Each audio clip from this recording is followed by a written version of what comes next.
Bonjour à tous, bienvenue pour cet enseignement sur Sainte Thérèse d'Avila, maîtresse de vie spirituelle.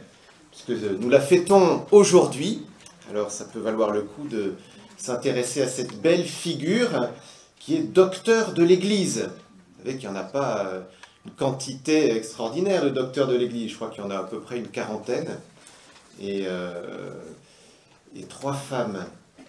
4 maintenant, je pense, avec Sainte Hildegarde. Donc Thérèse d'Avila, c'est vraiment une grande figure de l'Église universelle. Alors avant d'aborder cet enseignement, je vous propose de prier, surtout que Thérèse d'Avila, c'est vraiment quelqu'un qui nous apprend à prier. Au nom du Père, et du Fils, et du Saint-Esprit. Amen. L'Esprit Saint, viens en nos cœurs, viens... Toi qui es le Père des pauvres, nous sommes pauvres devant toi, nous avons soif de toi, Seigneur. Viens, Esprit Saint, nous donner de comprendre ce que tu veux nous dire. Donne-nous de dire également ce que tu veux que nous disions. Esprit Saint, toi qui as appris Sainte Thérèse d'Avila à prier, apprends-nous à prier. C'est toi qui pries en nous, c'est toi qui nous fais crier « Abba, Papa, Père ». Alors oui, viens, Esprit Saint.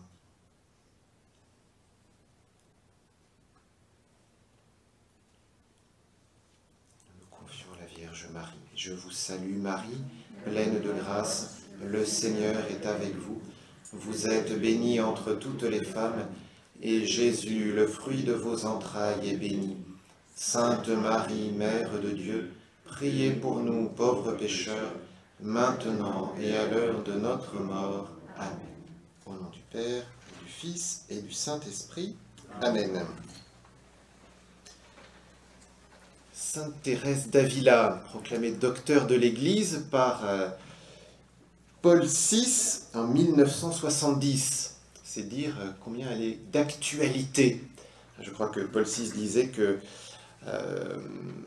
au niveau de l'horloge de la vie de l'Église, l'heure avait sonné de l'oraison thérésienne, l'oraison selon Sainte Thérèse d'Avila. Et à Saint-Pierre de Rome, si vous allez dans la grande basilique, vous savez qu'il y a un certain nombre de statues de saints. Et chaque saint a un petit mot en dessous qui décrit un peu son charisme.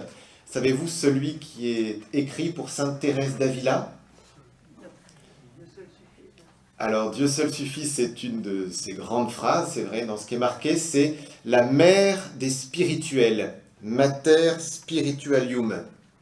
Donc, c'est dire vraiment qu'elle est maîtresse de vie spirituelle, on l'appelle aussi affectueusement en espagnol la madre, la mère, voilà. Alors, on va essayer de se mettre à son école ce matin. Tout d'abord, je vous propose quelques éléments biographiques pour savoir un peu à qui on a affaire, le contexte historique. Alors sur vos feuilles, je vous ai mis ces dates. Vous voyez, 1515-1582. 1515, bon, ça parle souvent parce que c'est Marignan, voilà. 1515-1582, donc c'est la même époque que Sainte Ignace de Loyola, Saint François Xavier, que Saint Jean de la Croix, évidemment, puisque les deux ont œuvré à la réforme du Carmel. La même époque aussi que Saint Jean de Dieu. Il y a là un certain nombre de frères de Saint Jean de Dieu qui sont là, cet ordre hospitalier.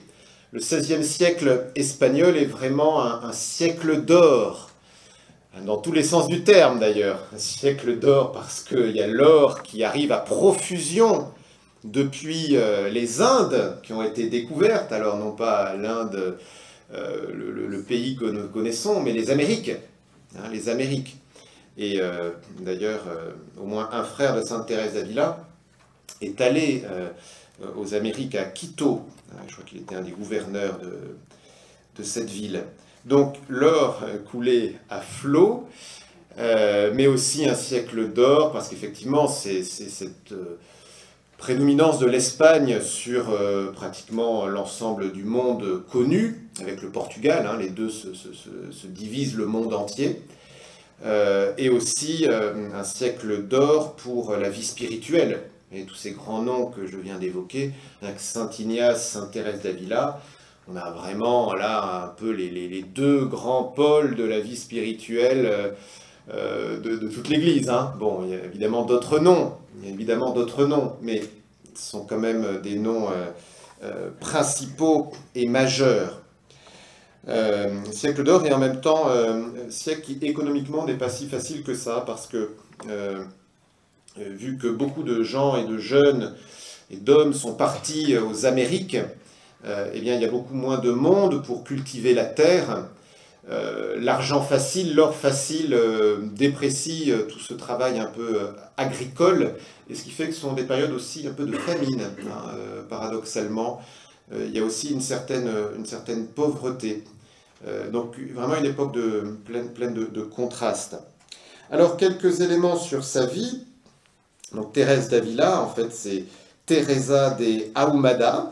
Alors je ne prononce pas très bien, je ne connais pas l'espagnol. Donc elle naît à Avila, hein, Thérèse d'Avila, parce que c'est la ville où elle est née.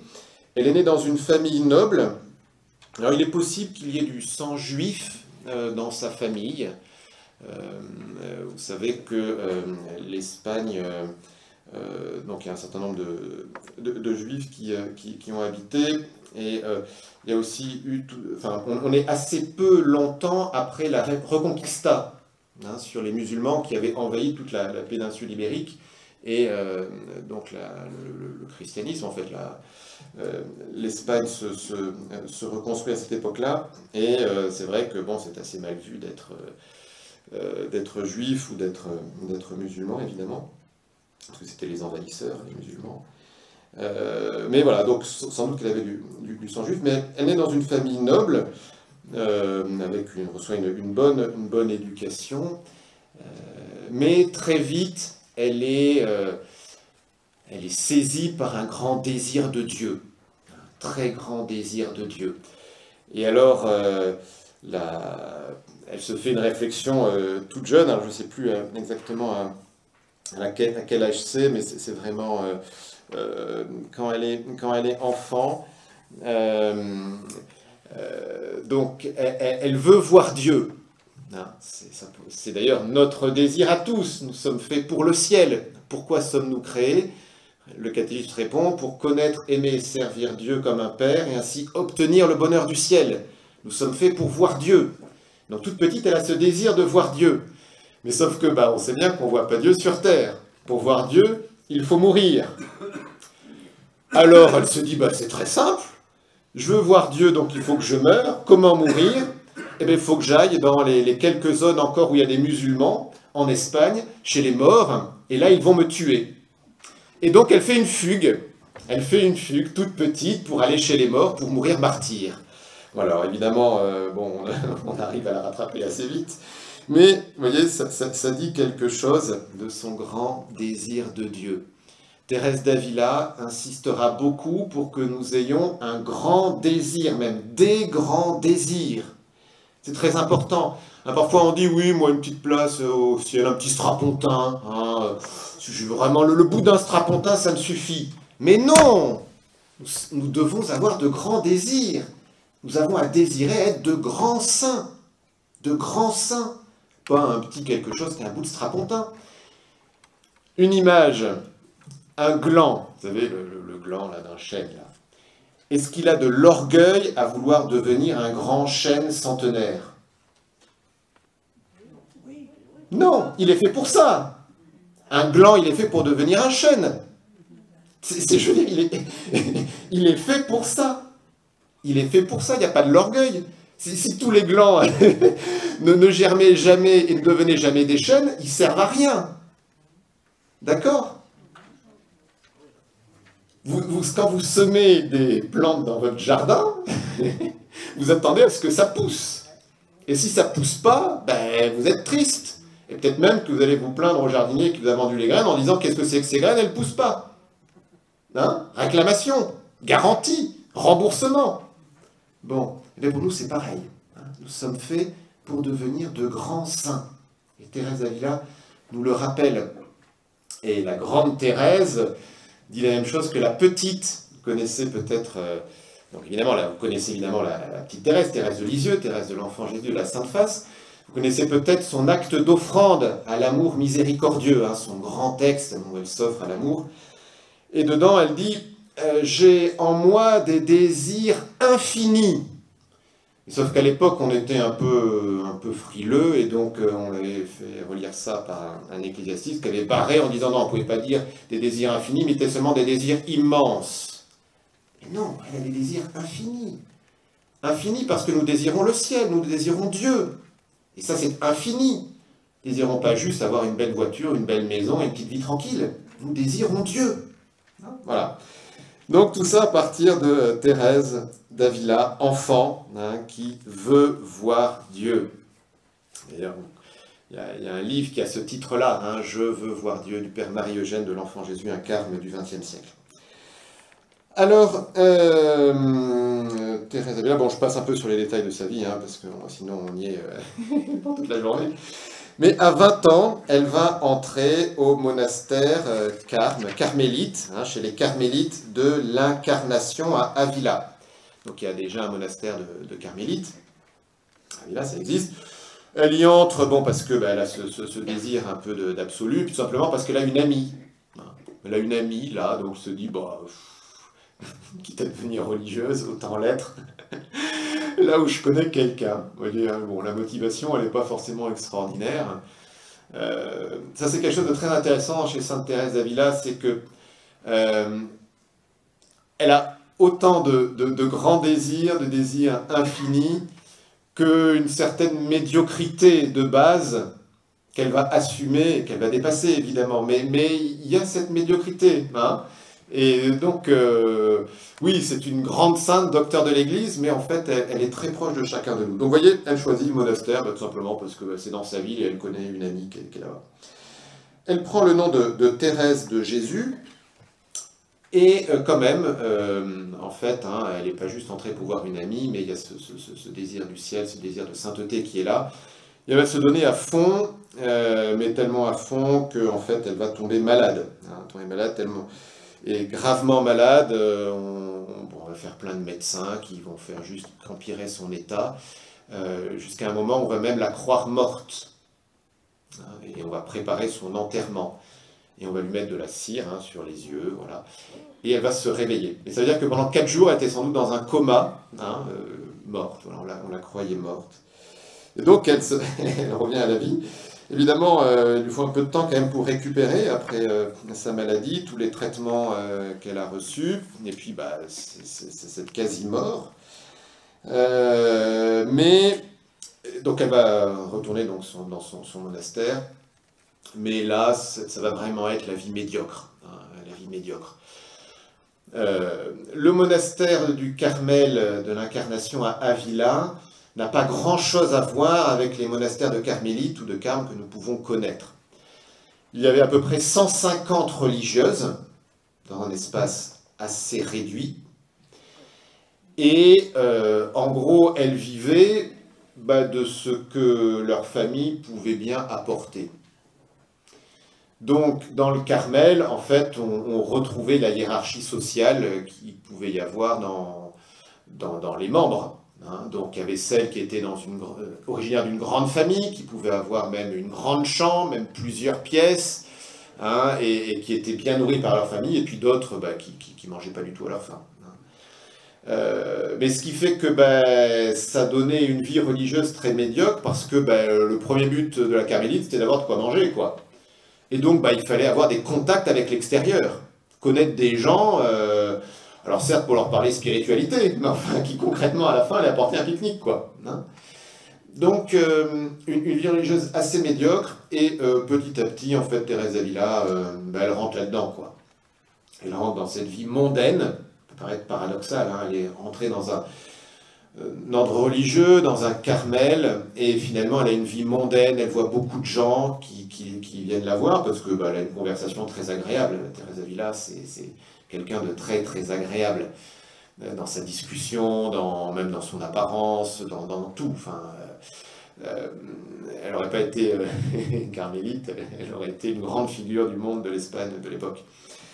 Et donc elle rentre là-dedans. Mais elle sent quand même un tiraillement intérieur. Elle sent bien que passer son temps au parloir, même si c'est parler du bon Dieu, c'est pas la vie religieuse. C'est pas ça la vie religieuse. Et elle est tiraillée, mais tiraillée pendant des années, pendant des années, pendant des années. Elle a envie de prier, mais en même temps, elle se sent tellement pécheresse qu'elle se dit, mais c'est pas possible. Quand elle essaye de faire oraison, une prière silencieuse, on va en parler un peu, on va détailler un peu, ben, sa première préoccupation, c'est la montre. Enfin, pas la montre, mais l'horloge. Quand est-ce que ça va se terminer? C'est tellement long. Enfin, et elle a quand même ce désir, mais ça marche pas. Bon, elle lit aussi les textes fondateurs du Carmel, parce que le Carmel, il existe en fait depuis le XIIIe siècle, né ben, au mont Carmel en Terre Sainte. Si vous allez en Terre Sainte, je ne sais pas si plusieurs d'entre vous ont eu cette grâce d'aller dans ce pays de Jésus. Ben, ceux qui y sont allés, vous êtes sans doute allés au mont Carmel, hein, qui est une montagne, donc près de, enfin oui, une montagne, une colline, c'est pas les Alpes, mais, donc au bord de la Méditerranée, plutôt du côté nord de la Palestine, de la Terre Sainte, donc qui est connu dans la Bible. Quelle est la grande figure biblique qui a vécu ou qui a eu des épisodes sur le mont Carmel? Le prophète Élie, hein, le prophète Élie, qui offre un sacrifice sur le mont Carmel qui est agréé par le Seigneur, alors que les prophètes de Baal, eux, bah, ils font des choses, mais rien ne se passe. Donc, alors, il y a une tradition qui dit qu'il y a toujours eu des gens qui sont restés prier hein, sur ce mont Carmel, mais toujours est-il qu'au XIIIe siècle, il y a une vraie vie religieuse qui se développe là, et puis avec les invasions musulmanes, bah, ils ne peuvent pas rester, et donc ils viennent en Europe. Et donc, la vie carmélitaine se développe en Europe à partir du XIIIe siècle, avec un certain développement, hein, un grand succès. Il y a un certain nombre de carmels, aussi bien masculins que féminins, dans toute l'Europe, qui se développe aussi avec la dévotion au scapulaire. Vous connaissez peut-être le scapulaire de Notre-Dame du Mont-Carmel. C'est dû à une apparition à Saint-Simon Stock, le général de l'ordre, je ne sais plus exactement à quelle époque, mais en fait, sans doute au XIVe siècle, je crois. Donc avec cette promesse de la protection de la Vierge Marie, et puis même du salut pour ceux qui portent cet habit de la Sainte Vierge avec foi. Mais sont venus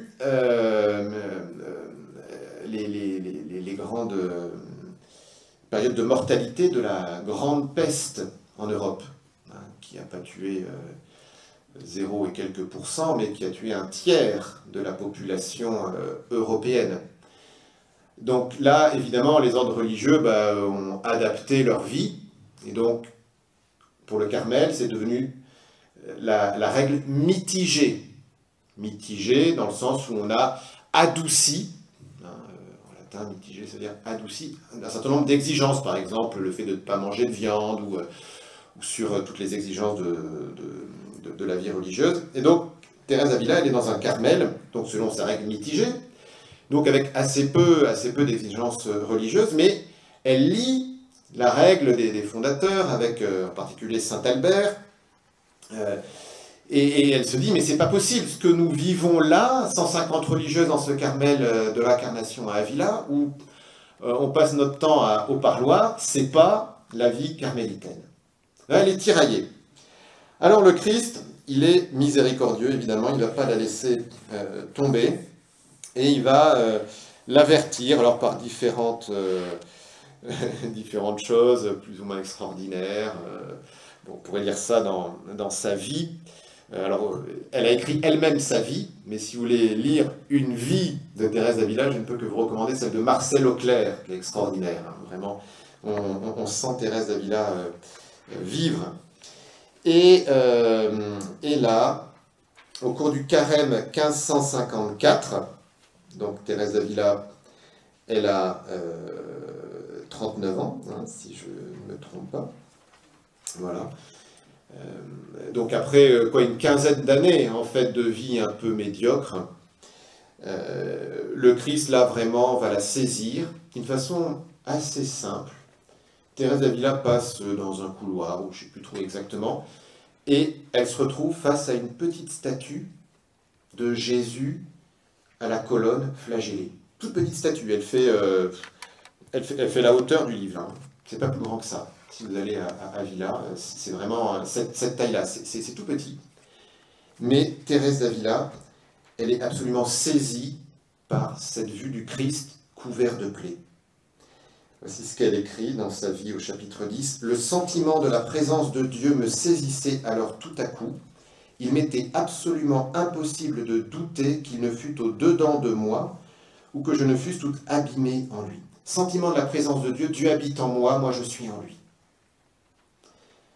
Donc là, c'est vraiment la conversion de Thérèse d'Avila, on pourrait dire. Vous voyez, elle a 39 ans. À l'époque, l'espérance de vie, c'est dans les 35 ans. Hein. Donc, elle est vraiment bien mûre, on va dire. Voilà. Et donc, et après une quinzaine d'années médiocres. Donc, conversion de Thérèse d'Avila. Et à partir de ce moment-là, c'est une autre Thérèse d'Avila qui se déploie. Et elle cherche donc à vivre saintement et puis donc à reprendre cette règle d'origine, cette règle primitive des carmes. Et elle va, comme elle est très sociale, mais vraiment, donc elle a plein d'amis.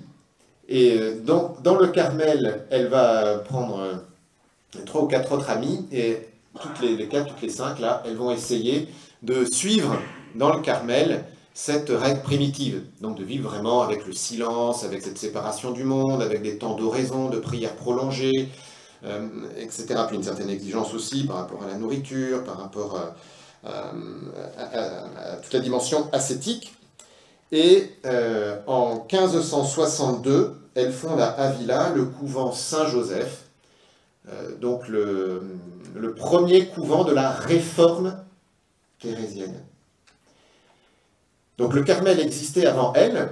Elle, c'est une réformatrice, mais aussi on peut dire un peu une fondatrice. Voilà, ça dépend de quel point de vue on se place. Réformatrice, fondatrice, et à partir de ce moment-là, elle va passer son temps à fonder des Carmels. Je ne sais plus combien elle va en fonder de sa vie, peut-être une vingtaine.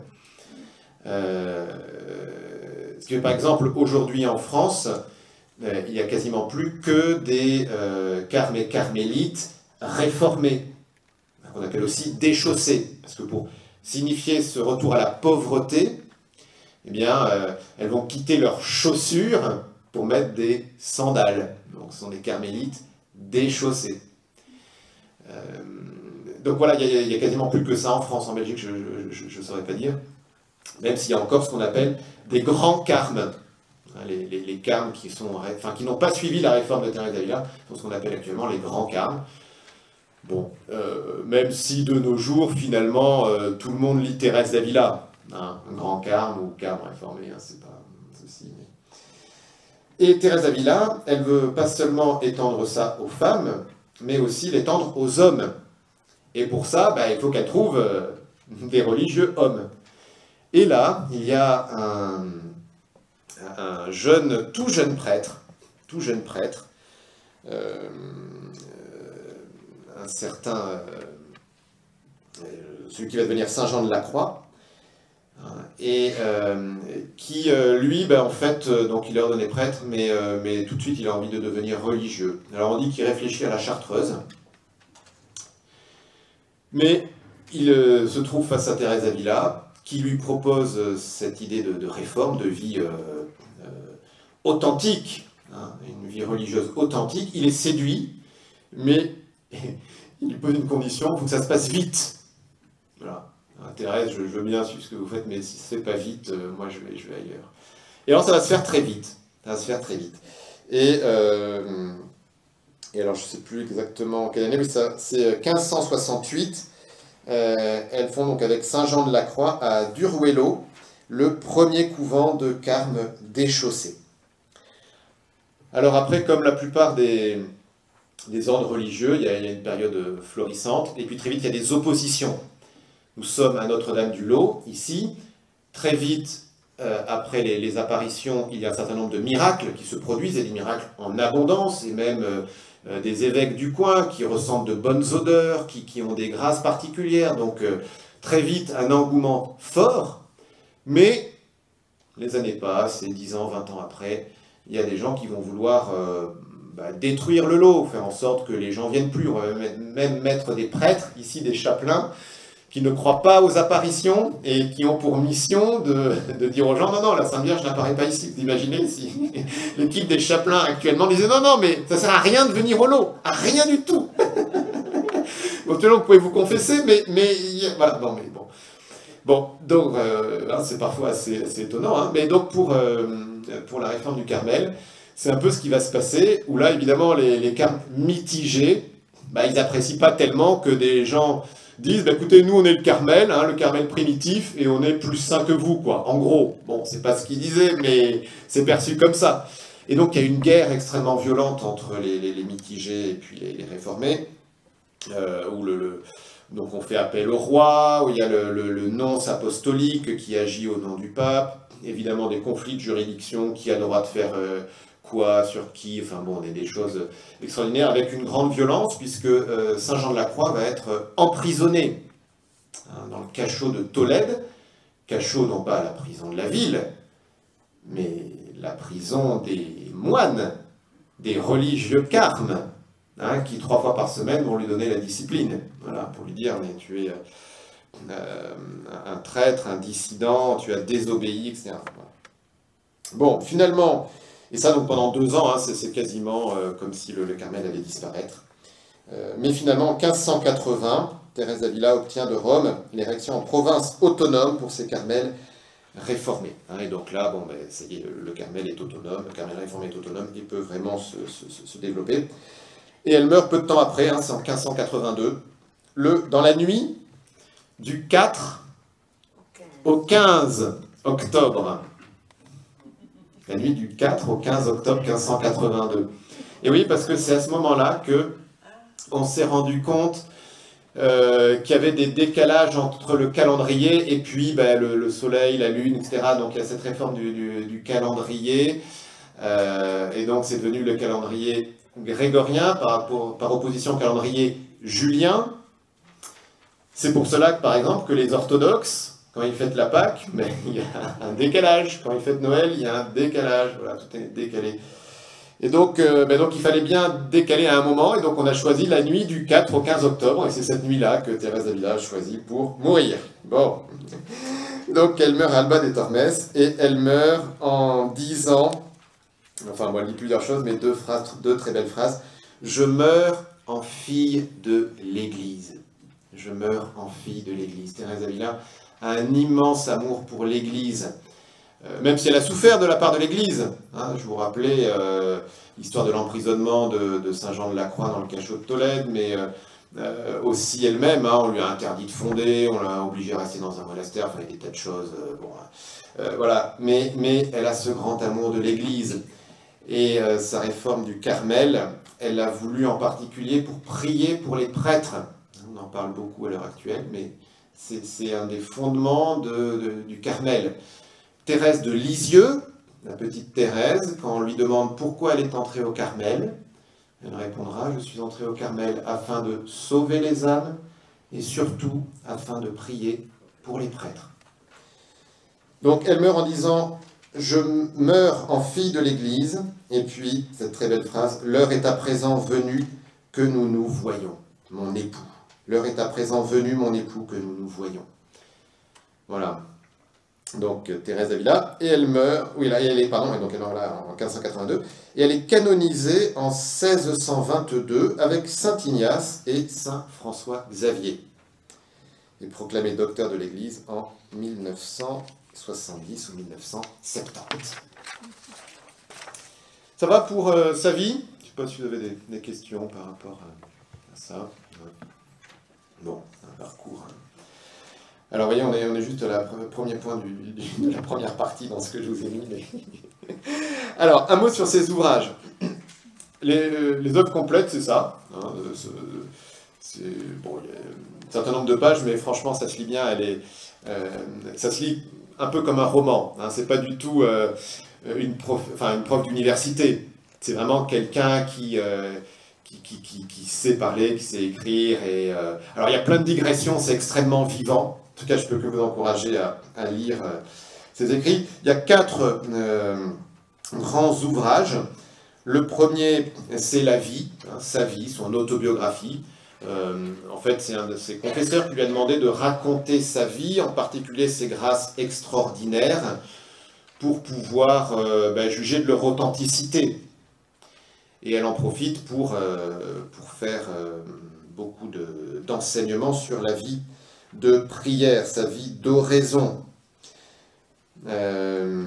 Voilà, mais c'est sûr que comme on lui a demandé d'écrire en particulier ses grâces extraordinaires, il ne faut pas être étonné d'en voir beaucoup. Hein. Et elle en a eu beaucoup, mais il n'y a pas eu que ça. Hein. Elle a eu aussi un certain nombre de combats et de combats spirituels, mais on ne lui a pas tellement demandé de s'étendre là-dessus, donc on a cet aspect-là uniquement. Deuxième grand ouvrage, Le chemin de la perfection. Ça, c'est un peu le manuel de vie et de prière thérésienne qu'elle a écrit pour ses sœurs carmélites de Saint-Joseph d'Avila. Donc elle a fondé ce Carmel, mais en fait elle n'a pas pu y rester longtemps, parce qu'elle a fondé d'autres Carmels très vite. Et donc elle leur a écrit un peu ce manuel de vie spirituelle. Je vous en ai mis un extrait sur votre feuille. Vraiment un trait... Si vous voulez entrer un peu dans la vie de prière, c'est une très belle porte d'entrée. Les fondations, alors dans sa vie, Thérèse d'Avila raconte la fondation de Saint-Joseph d'Avila, mais elle a fondé, je vous dis, une vingtaine de Carmels, donc très vite, plus exactement, on lui a demandé de raconter aussi les autres récits de fondation. Alors ça, moi je trouve merveilleux ce livre, parce qu'on voit Thérèse d'Avila extrêmement vivante, une femme d'action, une femme qui va voir les évêques, qui écrit au roi, qui est capable d'intenter des procès pour avoir l'autorisation de s'installer dans telle maison. Thérèse d'Avila qui va visiter des maisons en disant non, non, on ne s'installe pas là, c'est trop humide, là c'est trop cher, là il faut qu'on fasse en emprunt, etc. On retrouve aussi un peu cet aspect-là de Thérèse d'Avila dans ses lettres. Elles ne sont pas très connues, les lettres de Thérèse d'Avila, mais ça vaut vraiment le détour. Hein, où elle est capable de dire à son frère, n'oublie pas de mettre des chaussettes parce qu'il fait froid maintenant, et puis le paragraphe d'après, elle lui raconte une extase. Voilà. Parce que la vie spirituelle, elle est dans la vie ordinaire. C'est du concret, on n'est pas dans les petits nuages comme ça, on peut être dans les petits nuages comme ça, mais on est aussi à mettre des chaussettes parce qu'il fait froid. Hein, vous voyez? Voilà, et ça, Thérèse d'Avila, elle est formidable pour nous dire tout ça. Et puis, on peut dire son chef-d'œuvre, Le château intérieur, ou aussi les 7 demeures. Alors, je vous en dirai un petit mot là très vite, dans la partie suivante. C'est un peu son chef-d'œuvre parce que c'est le panorama d'ensemble de la vie spirituelle. Alors, le panorama d'ensemble de la vie spirituelle depuis les tout débuts, depuis même ceux qui sont même pas... qui n'ont même pas suivi le Christ, qui n'ont même pas choisi le Christ dans leur vie, jusqu'à les grands saints qui sont proches du Seigneur. Bon, voilà. Alors, mais ça je vais vous en dire un petit mot, parce qu'il faut quand même le détailler. Ça, elle l'écrit en 1577, donc c'est un peu son œuvre de maturité. Mais elle écrit cela, alors, pourtant que... les oppositions se déchaînent contre sa réforme. Alors, deuxième point, définition de l'oraison par Sainte Thérèse. Ça, c'est vraiment une des phrases clés. S'il y avait une seule phrase à retenir, une seule citation à retenir de ce que je vous transmets là ce matin, ça serait cette phrase-là. L'oraison, alors l'oraison, pour Thérèse d'Avila, c'est donc une prière intérieure, on pourrait dire par opposition à la prière vocale. La prière vocale, qu'est-ce que c'est? C'est par exemple, là tout à l'heure, on a dit un « Je vous salue Marie ». Okay, on a dit des paroles. Mais on n'est pas obligé de dire des paroles pour prier. On peut être juste assis devant le Saint-Sacrement, être dans une attitude aimante. Vous voyez? Donc ça, c'est typiquement l'oraison silencieuse, la prière silencieuse, qu'on va appeler oraison. où il n'y a pas forcément de paroles extérieures, ou s'il y a des paroles, elles vont être intérieures, elles vont être davantage spontanées. D'accord? Mais fondamentalement, quand on dit une prière vocale, quand on dit un « Je vous salue Marie », vous êtes bien d'accord que le but, c'est d'être en relation avec Dieu. Hein? On ne dit pas des paroles juste pour dire des paroles. On dit des paroles pour être en relation avec Dieu, avec Jésus. Avec Marie, mais en fait, Marie, parce qu'elle nous aide à aller à Jésus. D'accord? Donc en fait, toute forme de prière doit être une prière intérieure. D'accord? Ça, c'est fondamental. Hein? C'est pas parce qu'on est assis sur un banc d'une église à la messe que l'on prie. Si on est assis sur un banc à la messe, il faut soi-même participer. Alors participer, ça ne veut pas dire faire un dessin ou je ne sais pas trop quoi, ou ça veut dire être présent à l'action qui est vécue. Ça veut dire, je m'offre moi-même à Jésus qui s'offre à moi. J'entends les lectures, mais qu'est-ce que je retiens? Comment je me laisse toucher par la parole de Dieu? C'est ça, voilà, être présent, participer, c'est ça. Donc toute prière doit être une prière vraiment personnelle, doit être une prière intérieure. Donc c'est ce qu'on appelle l'oraison, voilà. Et Thérèse d'Avila l'a défini ainsi. L'oraison, à mon avis, n'est qu'un échange intime d'amitié où l'on s'entretient souvent seul à seul avec ce Dieu dont on se sait aimer. Je vais reprendre chaque terme. Hein. Mais vous voyez, l'oraison n'est qu'un échange intime d'amitié où l'on s'entretient souvent seul à seul avec ce Dieu dont on se sait aimer. Première chose, c'est un échange. Un échange, ça veut dire qu'il y a au moins deux personnes. Hein, le bon Dieu et moi. Ok ? Qui dit échange, ça veut dire que l'on donne, mais ça veut dire aussi que l'on reçoit. Concrètement, ça veut dire qu'une prière, on ne ferait que parler, que dire des choses, que demander des choses, c'est un peu bancal. Hein, un peu comme si on était avec une seule jambe. On a besoin de deux jambes pour marcher. Hein. Donc, parler à Dieu, mais aussi l'écouter. Et c'est même premier, parce que Dieu nous précède. Dans la première lettre de Saint Jean, chapitre 4, « Quant à nous, nous aimons parce que Dieu lui-même nous a aimés le premier. » On dit parfois « je vais prier » ou « je vais faire oraison ». D'accord, mais c'est d'abord Dieu qui m'attend. Quand on va à la messe, c'est pas moi qui décide d'aller rencontrer le bon Dieu, c'est d'abord le bon Dieu qui m'attend. C'est d'abord le bon Dieu qui m'attend. Ça, je crois qu'en prendre conscience, ça peut vraiment changer notre vie de prière. La prière n'est pas un exercice, la prière est la réponse à un rendez-vous d'amour. La prière, c'est la réponse à un rendez-vous d'amour de Dieu pour moi. Donc c'est un échange où Dieu nous précède parce qu'il nous aime. Un échange intime d'amitié, intime cœur à cœur. On n'est pas un individu dans une foule. C'est l'intimité avec quelqu'un qui m'aime. Échange intime d'amitié.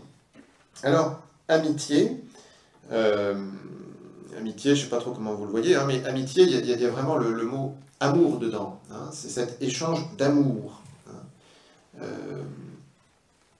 Pas un ami éloigné, mais l'ami le plus proche, l'époux. Celui que l'on aime particulièrement et celui qui nous aime particulièrement, qui nous aime d'un amour immense, d'un amour infini. Thérèse d'Avila nous dit dans le chemin de la perfection, c'est au chapitre 33, « Pour beaucoup avancer sur ce chemin, il ne s'agit pas de beaucoup réfléchir, mais de beaucoup aimer. » La prière, c'est d'abord une œuvre d'amour. Ça ne veut pas dire qu'il ne faut pas faire de théologie ou qu'il ne faut pas réfléchir, mais ça veut dire que notre réflexion, elle doit être au service de cet amour. Aimer, échange intime d'amitié. Mais attention, l'amour n'est pas forcément sensible. C'est sans doute un des drames de notre époque, où on réduit en fait l'amour au sentiment, voire au sexe. Mais non. L'amour, c'est d'abord une activité de la volonté. Vouloir le bien de l'autre. C'est d'abord ça, aimer. Ce n'est pas une question de sentiment. Thérèse d'Avila insiste là-dessus. Je n'ai plus forcément la citation là, mais elle dit vraiment que aimer, c'est vouloir contenter en tout l'être que l'on aime, vouloir contenter en tout Dieu, jusqu'à être prêt à souffrir pour lui. Cela est souligné par Thérèse à la fin de la phrase, « Échange intime d'amitié avec ce Dieu dont on se sait aimer ». Elle n'a pas écrit « dont on se sent aimer », mais « dont on se sait aimer ». C'est très important parce que dans la prière, il est normal de ne rien sentir. Pourquoi? Parce que la prière est avant tout un acte de foi. Si vous sentez quelque chose, rendez grâce à Dieu. Hein. Très bien. Le bon Dieu vous donne une consolation et il vous dit, oui, c'est bien, mon fils, ma fille, continue, tu vois, je suis avec toi. Mais c'est beaucoup moins élevé au niveau de la foi de prier en ressentant quelque chose qu'en ne ressentant rien. Parce que si on prie uniquement pour recevoir quelque chose, recevoir un sentiment, se sentir bien avec mon petit Jésus, j'ai ma consolation, j'ai ma récompense. J'aime pas Dieu pour lui-même, je l'aime pour le bien-être qu'il m'accorde. Attention à ça. Hein. Il ne s'agit pas d'aimer Dieu pour le bien-être qu'il m'accorde, il s'agit d'aimer Dieu parce qu'il est Dieu. Je prie parce que c'est Dieu. Et donc j'exerce davantage ma foi en priant quand je ne s'entends rien, qu'en priant quand je suis inondé de consolation. Si vous êtes devant le Saint-Sacrement inondé d'amour et en pleurs, c'est formidable. Mais vous exercez beaucoup plus votre foi en étant devant le Saint-Sacrement à lutter contre des distractions et à vous dire qu'est-ce que je fais là? Et à vous dire quand même, Seigneur, je reste par amour pour toi. Là, vous faites un acte de foi. Là, vous aimez vraiment Jésus. Ok? Je ne dis pas que c'est pas bien je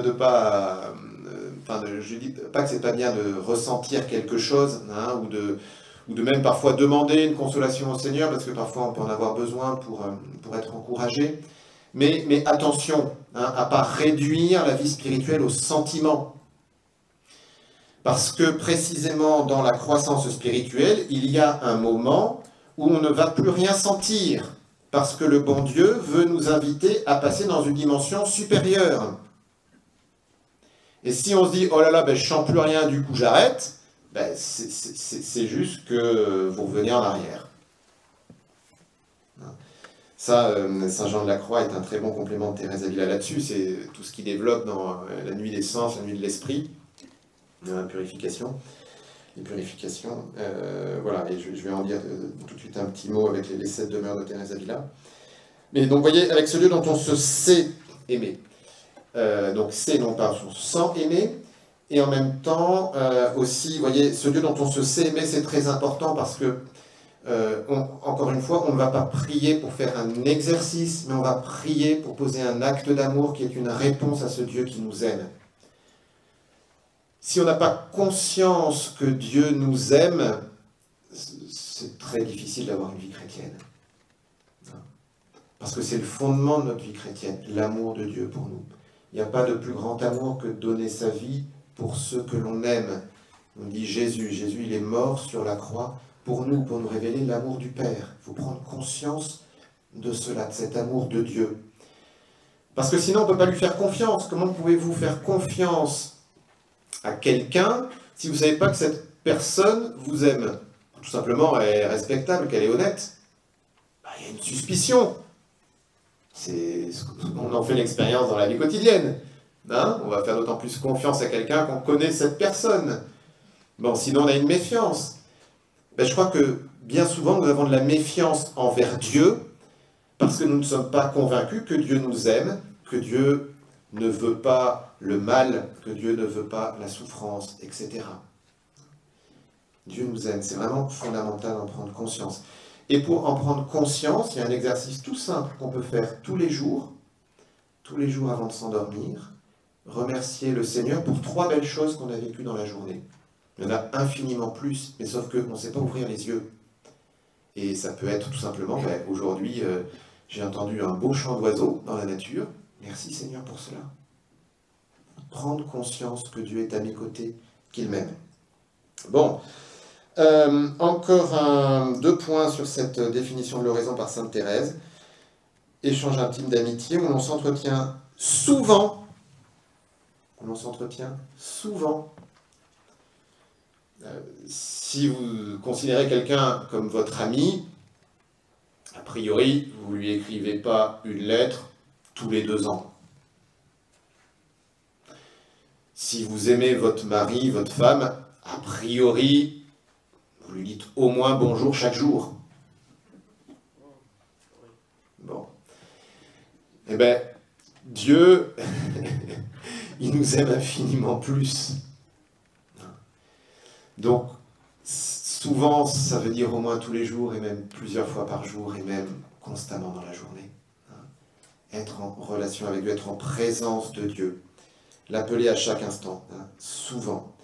Et seul à seul, ce que je vous disais, c'est que même une prière communautaire, elle doit être toujours vécue personnellement. Mais, même si la prière communautaire est très importante, elle ne remplacera jamais la prière personnelle où l'on est seul avec Dieu. La prière en communauté paroissiale, communauté ecclésiale, religieuse, elle est indispensable. La prière en famille, en couple, elle est indispensable. Mais dans tous les cas, est aussi indispensable la prière personnelle. Bon, je ne vais pas plus loin sur cette définition de l'oraison, mais vous voyez, elle est vraiment essentielle. Un échange intime d'amitié où l'on s'entretient souvent seul à seul avec ce Dieu dont on se sait aimer. Troisième point que je souhaite aborder avec vous, la croissance spirituelle en 7 demeures. Alors, dire qu'il y a une croissance spirituelle, que la vie spirituelle grandit, se développe, c'est une banalité. Bon, déjà parce que je pense que nous en faisons tous l'expérience, qu'il y a des moments où nous développons notre vie de prière et qu'à d'autres moments, on est plutôt à se ratatiner. Bon, donc on fait l'expérience que ça peut grandir ou ça peut diminuer. Dans la Bible, vous avez, dans la lettre aux Hébreux ou dans Saint Paul, des exemples, où, par exemple Saint Paul qui va dire, là j'ai pas pu vous parler comme à des parfaits, j'ai pu vous parler seulement comme à des petits enfants, j'ai pu vous donner que du lait et pas de la nourriture solide. Bon. Donc ça veut dire que on peut être un petit enfant en vie spirituelle, on peut être un adolescent, on peut être un adulte, on peut être un sage, on peut grandir. Et il faut une nourriture adaptée à chaque étape de la vie spirituelle. Ça c'est vraiment l'objet de ce livre des 7 demeures, du château intérieur de Thérèse d'Avila. Alors je vous en donne un peu les grandes lignes. Pour écrire ce livre, Thérèse d'Avila, elle part d'une vision que Dieu lui a accordée, parce que son supérieur ou son père spirituel, je ne sais plus, lui ordonne d'écrire un truc. Elle dit, très bien, mais qu'est-ce que je vais raconter? Alors elle demande au bon Dieu. Elle demande au bon Dieu, qu'est-ce qu'il faut que je raconte? Bon. Alors le Seigneur lui fait voir son âme comme un magnifique diamant. Déjà, rien que ça, c'est très beau. Prendre conscience que notre âme, c'est la présence de Dieu en nous, et que notre âme est magnifique. C'est un diamant d'une valeur extraordinaire, parce que c'est justement cette présence de Dieu. Et que dans ce diamant, il y a comme différentes demeures, des demeures concentriques. Un exemple, vous connaissez tous, je pense, les châteaux forts. Bon, les châteaux forts, on a une grande enceinte extérieure, puis après il y a une autre muraille, puis après on a le château proprement dit, où on a le pont-levis, la porte d'entrée avec la herse, tout ça. Puis à l'intérieur, on a une cour, puis à l'intérieur de cette cour, il y a de nouveau encore un petit ensemble, puis après on a le donjon, et puis à l'intérieur du donjon, il y a différentes pièces, et puis à la pièce la mieux protégée et la plus centrale, ou je ne sais pas comment dire, c'est là que va résider le Seigneur. Mais il y a toutes ces enceintes, un peu concentriques, pour aller jusqu'au Seigneur, il faut franchir 6, 7, 8 portes, vous voyez? Eh bien, c'est cette image-là que Thérèse d'Avila prend. Si vous allez à Avila, d'ailleurs, c'est magnifique, parce que cette ville est entièrement entourée par un rempart. Donc, dans sa tête, tout ça, ça lui parle énormément. Et donc, elle dit, notre âme, c'est un peu comme ça, c'est un peu comme s'il y avait des demeures concentriques, et on rentre, on traverse les demeures, comme ça, pour aller jusqu'à la demeure centrale, où réside le roi, Dieu. Donc, magnifique nouvelle, Dieu habite en nous, mais ça c'était déjà Saint Paul, hein. Ne savez-vous pas que vous êtes le temple de l'Esprit Saint, et que l'Esprit Saint habite en vous? Donc, Dieu habite en nous, mais ce que souligne Thérèse d'Avila, c'est qu'il y a des degrés d'intériorité. Il y a des degrés d'intériorité. On peut être vraiment à l'extérieur du château, et du coup on est très loin du bon Dieu, ou au contraire, on peut essayer de s'approcher de lui. S'approcher de lui. Et s'approcher de lui, concrètement, ça veut dire aller de demeure en demeure. Alors voici comment Thérèse d'Avila décrit les différentes demeures. Pour elle, Thérèse d'Avila, déjà, la porte du château, hein, la porte du château, c'est l'oraison. Donc ce que je vous ai dit, là, la définition dont je vous ai parlé. Parce que pour avoir le moindre petit degré d'intériorité avec le bon Dieu, il faut déjà avoir une relation avec lui. Cette relation n'a rien à faire, c'est la prière. Alors, cette prière, elle peut être évidemment plus ou moins profonde, intense, tout ce qu'on veut, mais il faut au moins un minimum. Voilà. Donc ça, porte d'entrée, c'est déjà avoir un premier contact avec le bon Dieu. Bon. Première demeure, hein, pour Thérèse d'Avila, c'est vraiment, comment dire, c'est le minimum pour, elle dit clairement, hein, pour ne pas aller en enfer. Voilà. Donc on évite les péchés mortels, les péchés qui vont nous couper complètement de Dieu. Voilà. Mais c'est vraiment la vie... le Père Marie-Eugène parle de vie chrétienne anémiée. Anémiée, il n'y a quasiment pas d'oxygène, quoi. Voilà. Je ne m'attarde pas là-dessus. Ensuite, deuxième demeure, alors là, il s'est passé quelque chose, il s'est passé que la personne, elle sort un peu de sa torpeur, de son anémie, et elle veut aller vers Dieu. Il y a ce désir, quelque chose qui commence à se passer. Pour prendre un exemple, voilà, même s'il faudrait mettre des nuances, c'est typiquement, je sais pas, quelqu'un qui n'était pas chrétien, qui avait une vie un peu dissolue, qui se convertit, qui veut devenir catéchumène. Vous voyez? Là, il veut choisir Dieu, mais il y a toute une conversion de vie à opérer.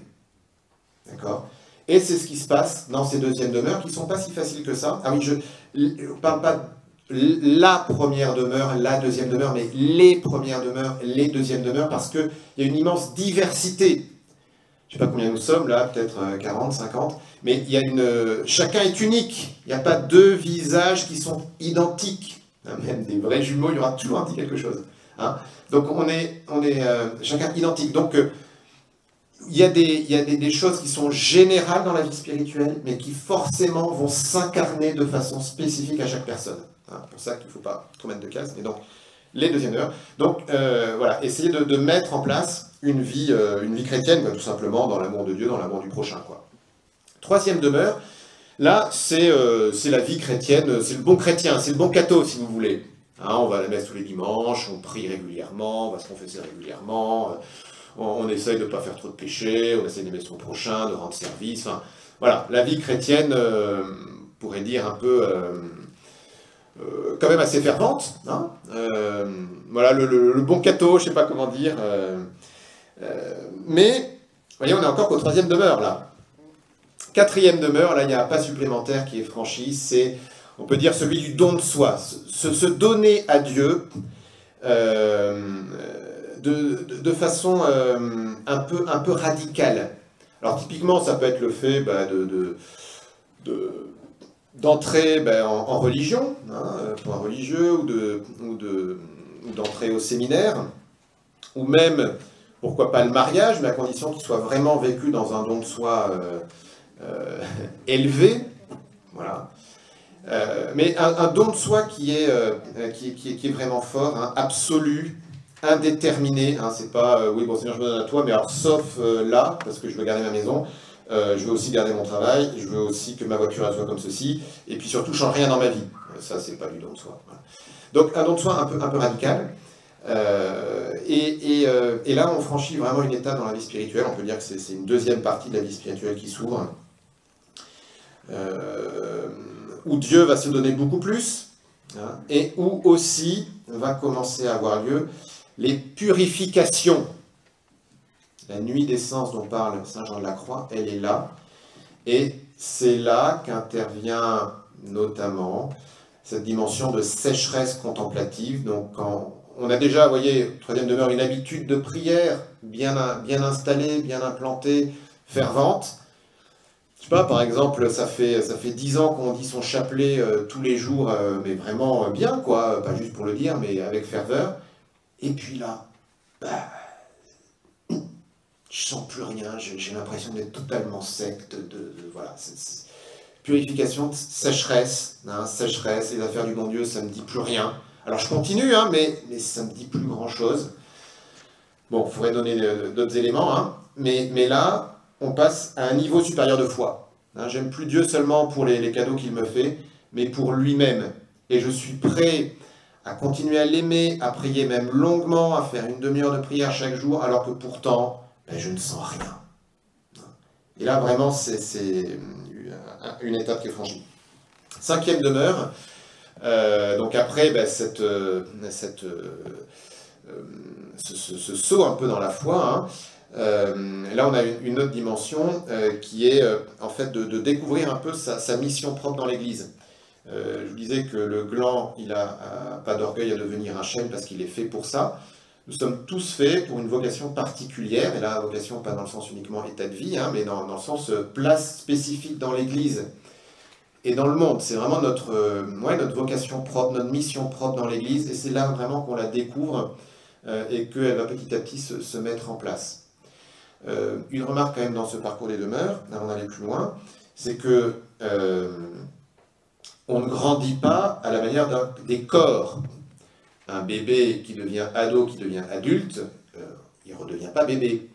C'est juste physiquement impossible. Okay, sauf que dans la vie spirituelle, en fait, on monte, on descend sans aucune difficulté. Ce n'est pas parce qu'on a atteint les 4e demeures ou 5e demeures qu'on va y rester. Un exemple, c'est Thérèse d'Avila. Thérèse d'Avila, il est fort probable qu'elle ait atteint les 5e demeures, là, à ce moment où je vous dis, elle était dans le coma, là, même pendant 4 jours. Elle s'est donnée à fond dans sa vie religieuse, jusqu'à même bousiller sa santé et tout. On ne peut pas douter un seul instant de la qualité du don de soi chez elle. Et elle commençait à percevoir quelque chose de sa mission suivante.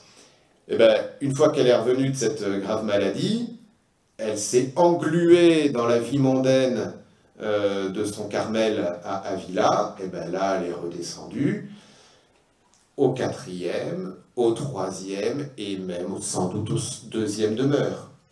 Parce que bah, la prière, en fait, c'était devenu vraiment, bah, j'y vais pas. Alors qu'au 3e demeure, bah oui, j'y vais, évidemment. Je suis chrétien, vous voyez, hein, donc attention, hein, et ce que je vous disais, bah, que le don de soi, par exemple, dans une vie consacrée, ça peut marquer l'entrée dans les 4e demeures, ça veut vraiment pas dire qu'on y reste. Hein, ok. Voilà, hein, donc, bon, bref. 6e demeure, alors là, c'est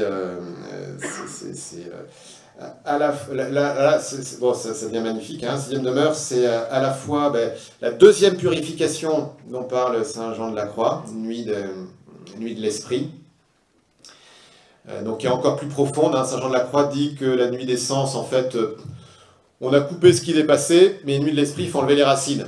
Si on reprend l'image du jardin, ben, si vous essayez de désherber un jardin, vous pouvez couper là, les rejetons qui poussent, là, enfin, 3 mois après, ça repousse. Hein. Si vous voulez vraiment que ça ne repousse pas, bah, il faut enlever jusqu'à la racine. Bon. Mais c'est ce qui se passe là. Mais c'est aussi une étape d'union. Hein. 6e demeure, c'est là qu'il y a les fiançailles spirituelles, par exemple. Donc une union avec le Christ. Et puis vraiment le déploiement de la mission qui a été entrevue au 5e demeure. C'est là où bah, Thérèse d'Avila fonde ses Carmels, etc. Voilà. Avec quand même hein, la précision, si vous lisez le château intérieur de Thérèse d'Avila, vous allez évidemment voir beaucoup d'extase, de visions, de machin. Phénomènes extraordinaires, parce qu'il en a eu beaucoup et qu'on lui demande de les raconter. Mais ces phénomènes extraordinaires n'ont rien à voir avec la réalité des demeures vécues. Il faut distinguer les phénomènes extraordinaires des réalités vécues. C'est comme ce que je vous disais sur la prière. La prière, un échange intime d'amitié avec Dieu dont on se sait aimer, mais qu'on le sente ou pas, peu importe. Donc il y a une extase ou pas. Voilà. Saint Jean de la Croix va même jusqu'à dire que ces phénomènes extraordinaires sont des faiblesses. Parce que ça veut dire que le corps n'est pas capable de supporter paisiblement l'action de Dieu. Ah, donc vous voyez, bon. Donc si vous n'avez pas d'extase, ben, réjouissez-vous. Voilà. Et puis septième demeure, alors la septième demeure, ben, c'est on peut dire l'étape de sainteté. Et en fait, la caractéristique, c'est la paix. C'est la paix. Alors, on parle aussi de mariage spirituel, mais fondamentalement, c'est la paix. Une paix que rien ne peut altérer. Ouais. Voilà. Alors, pour terminer, parce que je déborde un peu le temps, là. Je vous ai mis un autre exemple de progrès spirituel dans le point 3. Alors, je vous lis là, le numéro 6. Le débutant doit concevoir que le terrain où il entreprend de cultiver un verger où se délectera le Seigneur est très ingrat, plein de très mauvaises herbes.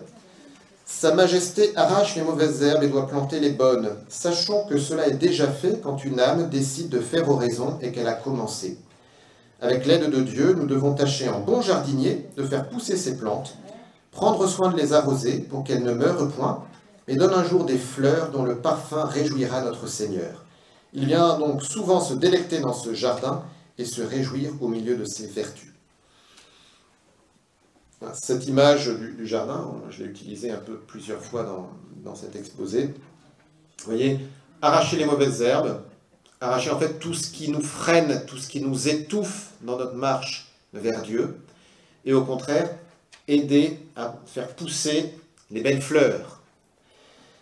Et alors, pour arroser, eh bien c'est le numéro 7, Thérèse d'Avila souligne qu'il faut de l'eau, évidemment, mais qu'on peut puiser cette eau plus ou moins facilement.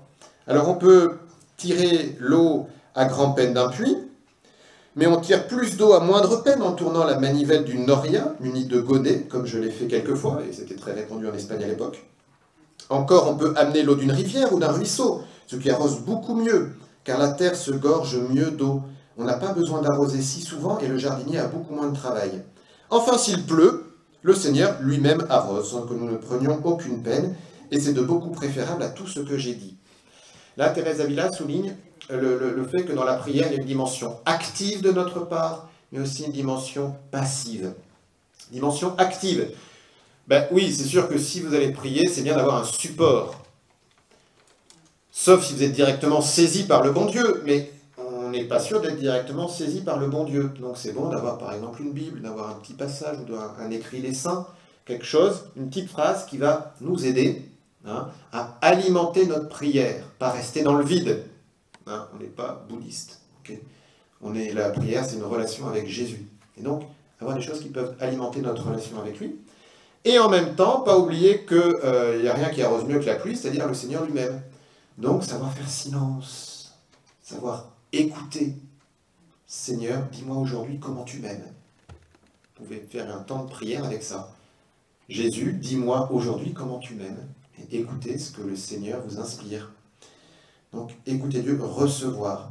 Et donc, il y a des moments où on peut être vraiment saisi, ce qu'on appelle la contemplation. Il est déjà bien avancé dans le temps. Le dernier texte qui est assez long, c'est une pleine page, je ne vais pas forcément vous la commenter, vous la lirez. Je vous dis juste un élément là-dessus, deux éléments là-dessus. Donc à la page 2, là, le verso, une phrase très importante pour la prière, à partir de la ligne numéro 2, donc tout en haut, deuxième ligne. Imaginez que le Seigneur est tout près de vous et regardez avec quel amour et avec quelle humilité il vous instruit. Croyez-moi, faites tout votre possible pour ne jamais vous séparer d'un si bon ami. Si vous vous habituez à le garder près de vous, et s'il voit que vous le faites avec amour et que vous vous efforcez de le contenter, vous ne pourrez plus, comme on dit, vous en débarrasser. Alors c'est mon souhait pour vous que vous ne puissiez jamais vous débarrasser du bon Dieu. Hein? Mais qu'est-ce que dit de faire Thérèse d'Avila? Imaginez le Seigneur tout près de vous. Le Seigneur est en nous, on peut se l'imaginer à l'intérieur de nous, on peut se l'imaginer aussi à côté de nous, on peut se l'imaginer, et ça c'est formidable, dans une scène d'évangile. C'est aussi comme ça que saint Ignace de Loyola invite à prier, prendre un passage d'évangile, s'imaginer la scène, hein, et s'imaginer à côté de Jésus pour pouvoir lui parler. Pourquoi? Tout simplement parce que, vous voyez, le numéro 2, « Ô âme qui ne pouvait discourir beaucoup avec l'entendement, ni fixer votre pensée sur Dieu sans être aussitôt distraite, prenez cette habitude. » On a une capacité de distraction et d'imagination phénoménale. Alors plutôt que de se laisser embarquer par elle, utilisons-la. Hein? Utilisons notre imagination, non pas pour imaginer nos prochaines vacances, notre prochaine sortie, mais pour imaginer le bon Dieu près de nous, dans une scène d'évangile.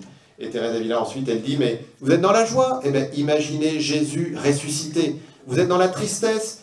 Imaginez Jésus à Gethsémani, avec son âme triste à mourir. Jésus se fait votre serviteur, serviteur de votre prière, parce qu'il est prêt à tout pour entrer en relation avec vous. Voilà, je m'arrête là. En tout cas, mon souhait, c'est vraiment que vous puissiez entrer dans cette vie de prière avec sainte Thérèse d'Avila. Alors, nous allons nous confier à la Vierge Marie pour lui demander cela. Je vous salue Marie, pleine de grâce, le Seigneur est avec vous. Vous êtes bénie entre toutes les femmes, et Jésus, le fruit de vos entrailles, est béni. Sainte Marie, Mère de Dieu, priez pour nous pauvres pécheurs, maintenant et à l'heure de notre mort. Amen. Et je demande à l'Esprit Saint de venir en chacun de vous pour qu'il prie en vous. Amen. Sainte Thérèse d'Avila, priez pour nous. Amen. Amen. Merci pour votre attention.